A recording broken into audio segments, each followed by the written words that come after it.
How to change Instagram story from close friends to everyone? Let's begin. First, open the Instagram app.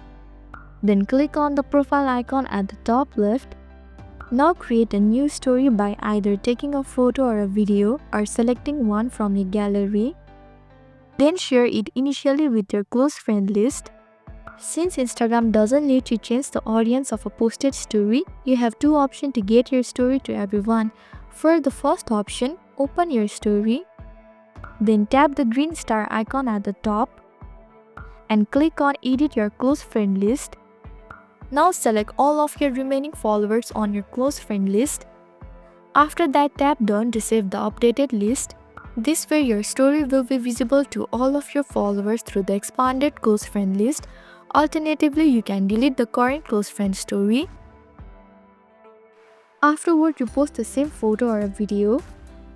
However, this time choose your story at the bottom of the screen to share your story with everyone. Finally, double check if the green border around your profile picture is gone. If it is gone, then it confirms your story is now visible to all of your followers. That's all. I hope this video helped.